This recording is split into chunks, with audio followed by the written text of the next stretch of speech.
जादुई परी की बेटे को वहाँ प्रकट करता है। किसान, इस बच्ची को एक सच्चे और ईमानदार पिता की जरूरत है। और उस बच्ची को उस औरत को दे देती है। चुड़ैल अपने असली रूप में आ जाती है और उस बच्ची को लेकर वहाँ से भागकर अपनी एक बार एक जादुई परी अपनी बेटी को लेकर भाग रही होती है, क्योंकि जादुई परी के पीछे एक भयंकर चुड़ैल पड़ी होती है। जादुई परी भागकर एक गांव में आ जाती है।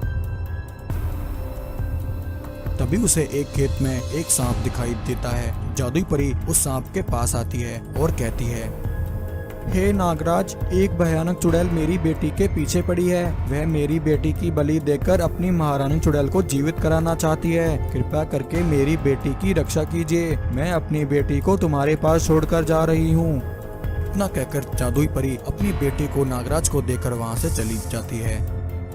चुड़ैल वहाँ आकर जादुई परी को हर तरफ तलाश करती है, परंतु उसे जादुई परी कहीं नहीं दिखती। यह देखकर चुड़ैल वापस लौट जाती है।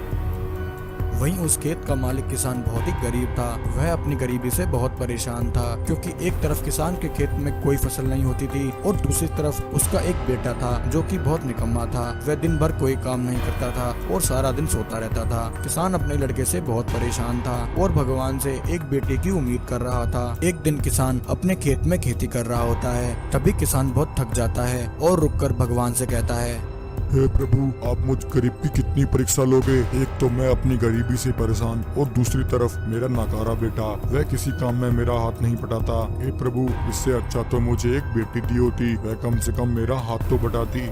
तभी वह नाग वहाँ प्रकट होता है और किसान से कहता है, हे किसान, मुझे तुम्हारी परेशानी का कारण मालूम है। मैं तुम्हें एक बेटी दे रहा हूँ, तुम इसका अच्छे से पालन पोषण करना। न कहकर नाग जादुई परी की बेटे को वहाँ प्रकट करता है। किसान, इस बच्ची को एक सच्चे और ईमानदार पिता की जरूरत है। किसान उस बच्ची को देखकर बहुत प्रसन्न होता है। वह नागराज का धन्यवाद करता है और उस बच्ची को लेकर अपने घर आ जाता है। किसान उस बच्ची का अच्छे से पालन पोषण करता है। धीरे धीरे समय बीतता है और वह बच्ची बड़ी हो जाती है। एक दिन वह भयंकर चुड़ैल उस बच्ची को देख लेती है। चुड़ैल उस बच्ची को देखकर कहती है, मुझे इस लड़की में से परी की गंध आ रही है। वो न हो यह अवश्य उस जादुई परी की बच्ची है। यह कहकर चुड़ैल उस बच्ची को उठाने आती है, लेकिन तभी वह नाग जो कि एक इच्छाधारी नागिन थी अपने असली रूप में आ जाती है और उस चुड़ैल को मारकर वहाँ से भगा देती है। यह देखकर चुड़ैल हताश हो जाती है और कहती है, मुझे उस परी की बच्ची को कैसे भी करके यहाँ से उठाना होगा। मुझे कोई और तरीका ढूंढना होगा।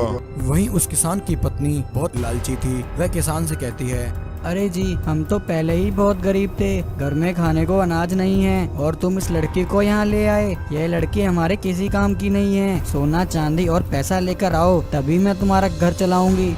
वहीं चुड़ैल किसान की पत्नी की सारी बातें सुन लेती है। वह कहती है, इस किसान की पत्नी तो बहुत लालची है, लगता है इससे मेरा काम बन जाएगा। यह कहकर चुड़ैल एक औरत का रूप लेकर किसान की पत्नी के पास आती है। सुनो बहन, तुम्हारा पति जिस बच्ची को लेकर आया है वह बच्ची मेरी है। मैं उसे कब से तलाश कर रही हूँ। लाओ, मुझे मेरी बच्ची वापस करो। मेरे पति बहुत बड़े जमींदार हैं। मैं उनसे कहकर तुम्हें बहुत सारा सोना चांदी और पैसे दिलवा दूंगी। यह सुनकर किसान की पत्नी लालच में आ जाती है और उस बच्ची को उस औरत को दे देती है। चुड़ैल अपने असली रूप में आ जाती है और उस बच्ची को लेकर वहाँ से भागकर अपनी वहीं जब किसान और नागिन को यह बात पता लगती है कि किसान की पत्नी ने उस बच्ची को एक चुड़ैल के हाथों बेच दिया है, तो किसान को अपनी पत्नी पर बहुत गुस्सा आता है। यह तुमने क्या किया? तुमने एक मासूम बच्ची को एक चुड़ैल के हाथों बेच दिया। तभी इतने में जादुई परी भी वहाँ आती है और नागिन से अपनी बच्ची के बारे में पूछती है। नागिन बहुत निराश हो जाती है और जादुई परी को सारी बात बताती है। नागिन की बात सुनकर जादुई परी बहुत दुखी हो जाती है और नागिन से कहती है, नागिन बहन, यह तुम क्या कह रही हो? मैं अपनी बच्ची को तुम्हारे भरोसे छोड़कर गई थी। अब मैं क्या करूं? ना जाने वह चुड़ैल मेरी बच्ची के साथ क्या करेगी। तब नागिन और जादुई परी साधु बाबा के पास आती हैं। साधु बाबा, मेरी बच्ची को एक चुड़ैल उठाकर ले गई है। वह ना जाने मेरी बच्ची के साथ क्या करेगी। कृपया करके कोई उपाय बताइए ताकि मैं अपनी बच्ची को बचा सकूं। साधु बाबा कहते हैं, नागिन, जादुई परी, जब तक तुम उस चुड़ैल तक पहुंचोगे तब तक वह तुम्हारी बच्ची की बलि देकर अपनी चुड़ैल महारानी को जीवित करा चुकी होगी।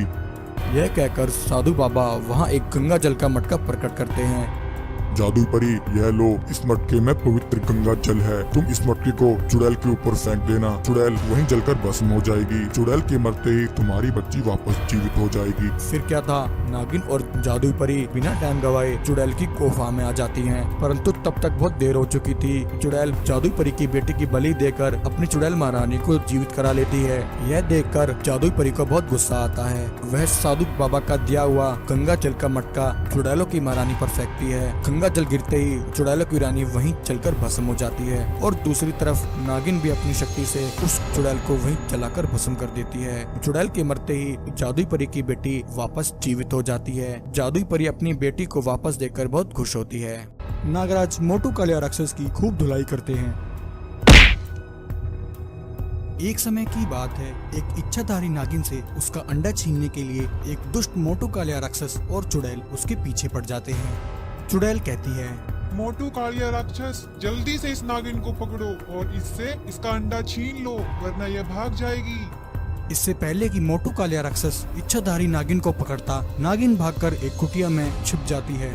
उस कुटिया में इच्छाधारी नागिन को बहुत सारे अंडे दिखाई देते हैं। नागिन कहती है, मुझे यह जगह सुरक्षित लग रही है। इससे पहले कि वह दुष्ट चुड़ैल और मोटू कालिया राक्षस मेरे अंडे को खा जाएं, मैं अपने अंडे को यहीं रख देती हूँ।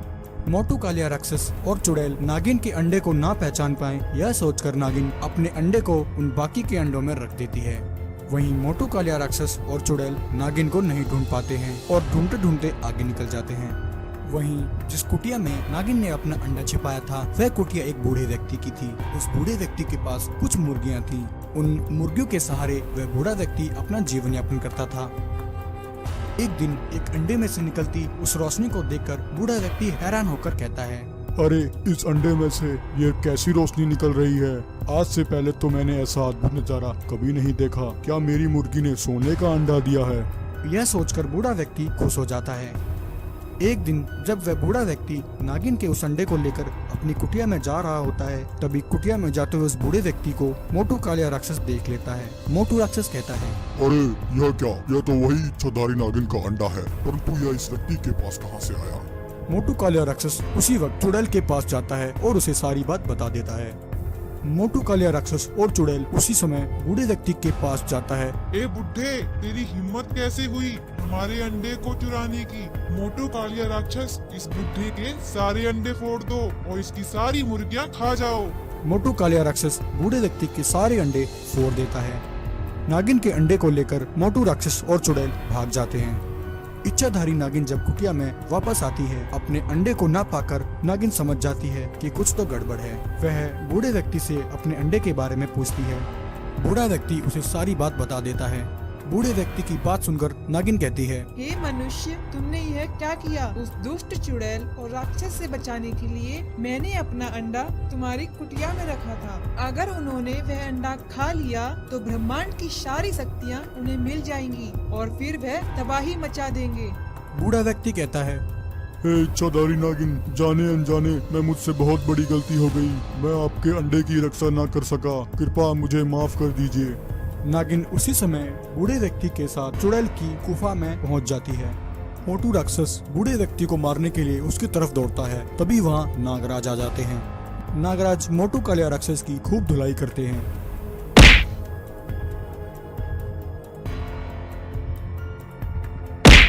नागराज कहते हैं, इच्छाधारी नागिन, तुम अंडे को और इस बूढ़े व्यक्ति को लेकर गुफा से बाहर चले जाओ। मैं इन दोनों से निपट लूंगा।